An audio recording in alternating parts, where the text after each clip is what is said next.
Okay, and now we may discuss about retrospective application. What is retrospective application? If a change in accounting policy is not directed by the relevant Ind AS, then the entity should apply the change retrospectively. Then, what is meant by retrospective application?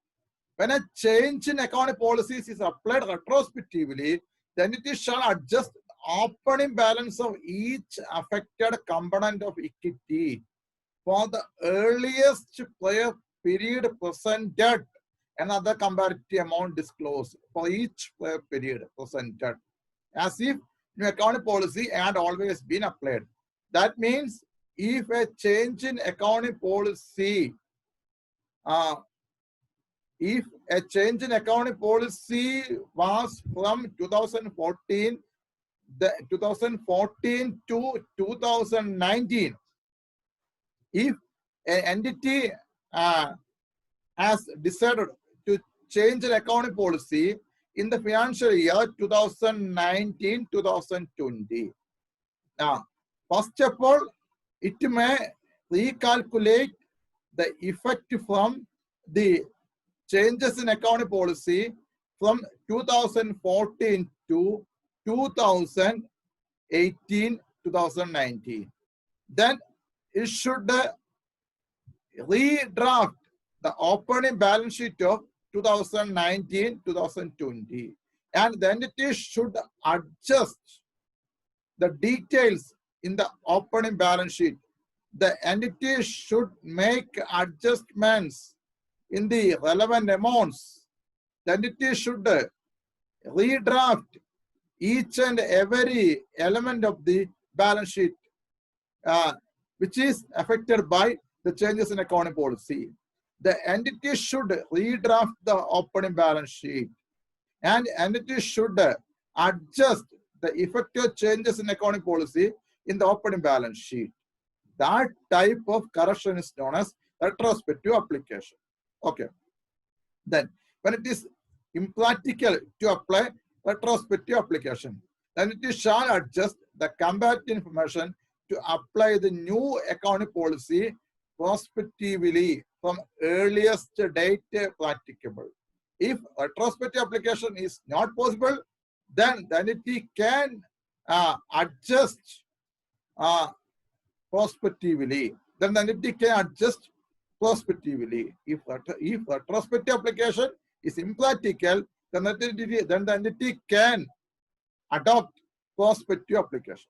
Okay.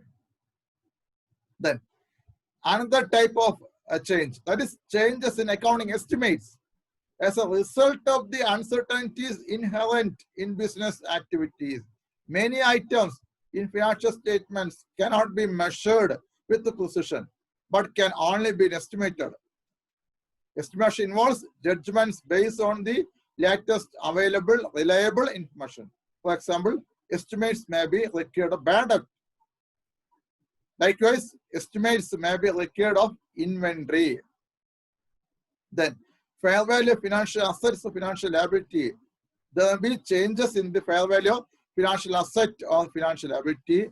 There will be changes in the useful lives of or expected pattern of consumption of the future economic benefits embodied in depreciable asset.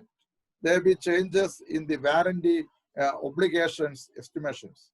Okay, then how can you account the changes in accounting estimates as per the relevant Ind AS and IAS? The change in accounting estimate is recognized prospectively.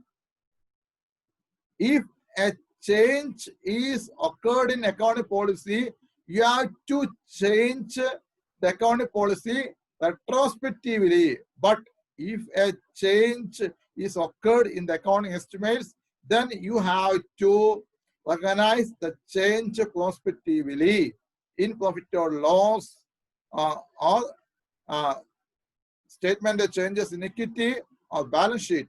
In the case of Ind AS, if it is IAS, you have to recognize the changes prospectively in statement of comprehensive income or statement of changes equity or statement of financial position. Okay.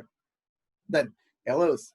errors can arise in respect of the organization, measurement, presentation, or disclosure of elements of financial statements.